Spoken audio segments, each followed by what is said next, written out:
Sevens Golden Diamonds, Ermalur, Vadadala. Kerala വ്യാപാരി വ്യവസായി ഏകോപന സമിതി കണ്ടക്കടവ് യൂണിറ്റ് വാർഷികം നടന്നു. കേരള വ്യാപാരി വ്യവസായി ഏകോപന സമിതി കണ്ടക്കടവ് യൂണിറ്റിന്റെ 17ാമത് വാർഷിക പൊതുയോഗവും ഭരണസമിതി തെരഞ്ഞെടുപ്പും കേരള വ്യാപാരി വ്യവസായി ഏകോപന സമിതി എറണാകുളം ജില്ലാ general secretary advocate A J Riyas ഉദ്ഘാടനം ചെയ്തു. പക്ഷേ ആ ഉത്തരവ് സർക്കുലറിൽ ഒരു മാറ്റം വരുത്തണമെങ്കിൽ ജൂൺ മാസം 5-ാം തീയതി ലോക്സഭാ തെരഞ്ഞെടുപ്പിന്റെ പെരുമാറ്റച്ചട്ടം കഴിയുന്ന ദിവസം നിങ്ങളുമായി ഒരു ചർച്ച നടത്തി ആ ചർച്ചയുടെ അടിസ്ഥാനത്തിൽ ആവശ്യമായ ഭേദഗതികൾ നടത്തിത്തരാം. അതിനെ തുടർന്ന് ഇന്നലെ ബഹുമാനപ്പെട്ട സംസ്ഥാന പ്രസിഡന്റും ബഹുമാനപ്പെട്ട തദ്ദേശ സ്വയംഭരണ വകുപ്പ് മന്ത്രിയുമായി കാണുകയും ഈ തൊട്ടടുത്ത ദിവസം തന്നെ ആ ചർച്ചയ്ക്ക് വേണ്ടി വിളിക്കാമെന്ന് അറിയിച്ചിട്ടുണ്ട്. അവിടെ വെച്ച് നമ്മൾ സർക്കാർ പറഞ്ഞതിന് മുഖവിലക്ക് എടുത്തുകൊണ്ട് തന്നെ, എന്നാൽ ആ മുഖവിലക്ക് എടുത്തതുകൊണ്ട് 5-ാം തീയതി ഈ ഉത്തരവിന് ശേഷം 30 ദിവസം 25 ദിവസത്തിനകത്ത് ഉത്തരവുണ്ടായില്ലെങ്കിൽ എന്ത് ചെയ്യും എന്നാലോചിച്ചാണ് സംസ്ഥാന കമ്മിറ്റി ബഹുമാനപ്പെട്ട ഹൈക്കോടതിയിൽ ഒരു ഹർജി ഫയൽ ചെയ്യുകയും ആ ഹർജിക്കകത്ത് നമ്മൾ കൃത്യമായി പറഞ്ഞൊരു കാര്യമുണ്ട്, സർക്കാരിന്റെയും തദ്ദേശ സ്വയംഭരണ വകുപ്പിന്റെയും ഉത്തരവാദിത്തമാണ് മാലിന്യ സംസ്കരണം. ആ മാലിന്യ ശേഖരണം അതിന്റെ ഭാഗമാണ്. അതുകൊണ്ട് അത് വ്യാപാരികളുടെ തലയിൽ കെട്ടിവെക്കരുത്. ബഹുമാനപ്പെട്ട കേരള ഹൈക്കോടതിയുടെ ഉത്തരവ് വന്നു. പ്രസിഡന്റ് ഡാനിയൽ ആന്റണി അധ്യക്ഷത വഹിച്ച യോഗത്തിൽ സംഘടനാ പ്രവർത്തന രംഗത്ത് 50 വർഷം പൂർത്തിയാക്കിയ സലീം മാർഷലിനെ കേരള വ്യാപാരി വ്യവസായി സമിതി കൊച്ചി നിയോജക മണ്ഡലം പ്രസിഡന്റ് ഡിലൈറ്റ് പോൾ ആദരിച്ചു.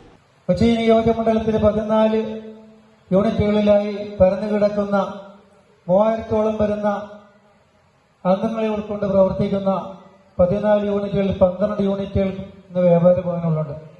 ചെറുതും വലുതുമാണ്. എങ്കിൽ ഇത്രയും ഇടക്കാലം കൊണ്ട് 6 വർഷക്കാലം കൊണ്ട് അത് കണ്ടെത്തിയതാണ് നമ്മളെയൊക്കെ അനുഭവപ്പെടുത്തുന്നത്.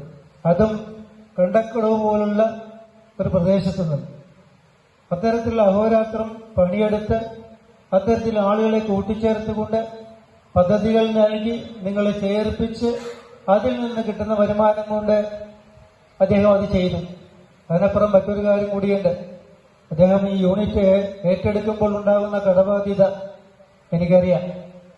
ആ കടബാധ്യതകൾ ഏറ്റെടുത്ത് അതും കുറേശ്ശെ തീർത്തുകൊണ്ട് സ്വന്തം വ്യാപാര ഭവൻ ഉൾപ്പെടെ നടത്തിക്കൊണ്ട് 3-4ഓളം വരുന്ന സ്റ്റാഫുകൾക്ക് ജീവിതമാർഗമാകുന്ന ഒരു സ്ഥാപനം നടത്തിക്കൊണ്ടുപോകുക നിസ്സാര കാര്യമല്ല. നിങ്ങൾക്ക് എത്ര ബലം ഞങ്ങളൊക്കെ ധാന്യയോട് പറയും ഇതെങ്ങനെ ഇത് കൊണ്ടു നടക്കുന്നു. മരണാനന്തര സഹായ വിതരണം മണ്ഡലം general secretary P C Sunilkumar നിർവഹിച്ചു. SSLC +2 അവാർഡ് വിതരണം മണ്ഡലം ട്രഷറർ കെ വി ആന്റണി നിർവഹിച്ചു. വരണാധികാരി ജില്ലാ vice president P Abdul Razak, മണ്ഡലം വൈസ് പ്രസിഡന്റുമാരായ K V Thampi, Ridjan Rebello, youth wing നിയോജക മണ്ഡലം president S Kamaruddin, unit general secretary B P Antony, treasurer M A George, Sivasankaran, Clara Augustine എന്നിവർ സംസാരിച്ചു. പൊതുയോഗത്തിന് മുമ്പ് സ്വന്തമായി ഒരു ഓഫീസ് മന്ദിരം വേണം എന്നൊരു ആഗ്രഹം പ്രകടിപ്പിച്ചപ്പോൾ അതിനുവേണ്ട സാഹചര്യങ്ങളും നമ്മൾ തുടങ്ങിയ വെൽഫെയർ പോലുള്ള ഫണ്ടുകളുമായിട്ടൊക്കെ നമ്മളുടെ അംഗങ്ങൾ വളരെയധികം സജീവമായി സഹകരിച്ചതിന്റെ ഫലമായിട്ട് 2022 ജൂൺ 30-ാം തീയതി തന്നെ നമുക്കൊരു സ്ഥലം കരാറാക്കുവാനും 2022 ഓഗസ്റ്റ് 9 പ്രസിഡന്റായി ഡാനിയൽ ആന്റണി, ജനറൽ സെക്രട്ടറിയായി വി പി ആന്റണി, ട്രഷററായി എം എ ജോർജ് എന്നിവരെ തെരഞ്ഞെടുത്തു. News bureau, Chellanam.